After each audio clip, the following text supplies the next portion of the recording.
سلام، من امین مهدی ام و به افشا بیز خوش اومدید. توی این ویدیو میخوام باد صدادار رو به شقیقه ربط بدم، شخصی که قراره پیرامون اتفاقاتش با شما صحبت کنم و افشاش کنم کسی نیست جز آریا کوثر. کانال آریا به گفته خودش مدتی پیش درآمدش قطع شد، یا به عبارت دیگه دیمانیتایز شد. که بهش میگن باگ نابود کننده کریتورها، باگ نیست جز invalid traffic یا همون ویوهای فیک یوتیوب. این اتفاق دو مرحله‌ای بود، یک بار به صورت کامل و یک بار به گفته خودش 95% از درآمدش به طور کامل بسته شد. آریا ادعا کرده که این اتفاقات به خاطر صحنه‌های لذت بخش داخل ویدیوهاش بوده که اون ازشون خبری نداره و دلیل دیگه برای قطع 95% درآمدش چیزی نبوده جز ویوهای فیکی که یوتیوب این چنین برداشتی از کانالش داشتند. اما آریا همه این داستانا رو رد میکنه. توهین و میم معروفی که از خلسه به پارسالی بجامونده رو باید به خوبی به یاد داشته باشید. یه پیام دارم برای پارسالیپ عزیز. جایی که درگیری بین خلسه و پارسالیپ به اوج خودش میرسه و الفاظی که نباید از طریق خلسه به کار گرفته میشه.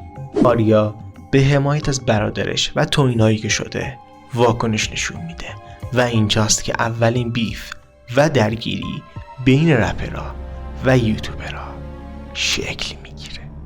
کل کارهایی که داره میکنه اینه که فقط میشینه یا با خانومشه با دوستاش یا راجع به پارسا حرف میزنه یا یه تیکه به من میندازه یا نمیدونم راجع به یه چرت و پرت دریوری داره میگه، یعنی با دراما و حاشیه چیزی. جایی که اتحاد پشت پرده‌ای بین 99% از رپرها رقم میخوره و اونا تصمیم میگیرن که وارد یوتیوب و یوتیوبری بشن. یه پیام دارم برای رپرهای عزیز.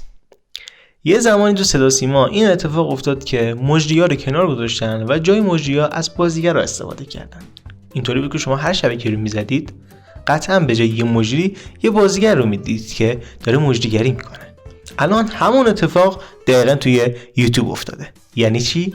یعنی شما یوتیوب رو بذارین جای صدا سیما، آریا و امثال اون رو بذارین جای اون مجری‌ها، پوتک و خلسه اون رپرهایی که داخل یوتیوب اومدن بذارید جای اون بازیگرا. به همین سادگی. اما این اتفاق داخل یوتیوب نمیافتاد اگه این دعوا شکل نمیگرفت بین یوتیوبر و رپرها. حواشی واسه آریا تمومی نداشت، جایی که آریا تصمیم میگیره از یک زندگی و یک رابطه طولانی خارج بشه. خب آقا به خودش مربوطه، به من و تو چه؟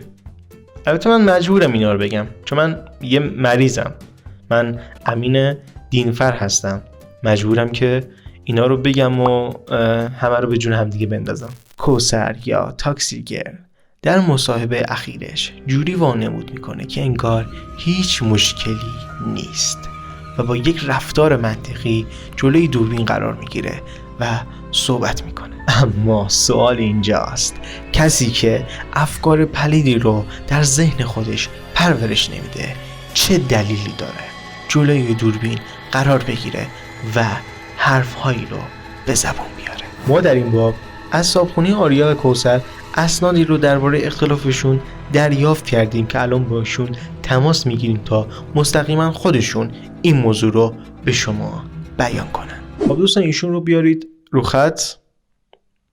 چی شده؟ تماس برقرار نمیشه؟ چرا؟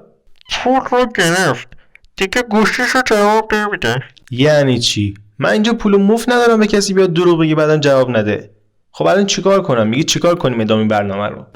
خب اگر بگو که وقتی فهمیدن دارن افشا میشن طرف و صاحبخونه رو سربنیز کردن. واقعا که. اما نگران نباشید، به زودی مدارک جدیدتری رو خواهیم کرد. خبر اونطور که دست من رسیده مثل این که حق با آریا بوده و آریا ویو فیکی نزده و به نظر میاد که کوثر و خلسه دست به یکی کردن و میخوان با این کار آریا رو زمین بزنن. طبق اسکرین شات هایی که به دست من رسیده $10,000 ویو فیک خریداری شده و برای کانال آریا به ثبت رسیدش. آقا میگم هر کسی این پول گرفته مدرک نداره. مدرک آبرو رفت. خب بدبختمون کردی، بی حیثیتمون کردید که خب میگفتی یه برنامه ضبط نکن، چه کاریه؟ اما داستان صحنه‌های لذت بخشیه. آریا جان، ویو فیک حق با شماست، شما ویو فیک نزدی، ولی آیا شما بهتر از رباتای هوش مصنوعی و خل یوتیوب متوجه میشی؟ خب اونا دستتو رو کردن، اینقدر مقاومت نداره که یه عذرخواهی کن ازشون، کار در بیار دیگه، کانال درست بشه بیفته رو روال عادی. چه کاریه؟ آها آفرین این خوب بود. آره دیگه گندی که زدید مجبوریم که اینجوری بدون مدرک جمع کنیم یه جوری. حالا این بخشا رو به تدوینگر حواستون باشه بگی نذاره از دستش در بره، همه جوری که این برنامه رو گند زدین یه حیثیتون کلا نره رو هوا. ادامه رفتار آریا ثابت کرد که اوضاع خوبی نداره. اون اخیراً با کوروش ویدیویی گرفته و تو کانالش منتشر کرده و داره سعی میکنه که دیگی که برای اون نمیجوشه حلوا سازد. صبر ازش.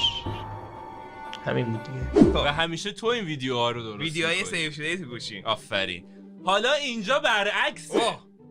اینجا الان من کوروشم تو کیمیا. فقط من نگران این اتفاق ثابت کرد که قدرت رپرها از یوتیوبرها بیشتر بود. امین هابیز به فرد میزنه نه به زوج. تا یه ویدیو و یه افشای دیگه. خدا نگهدار.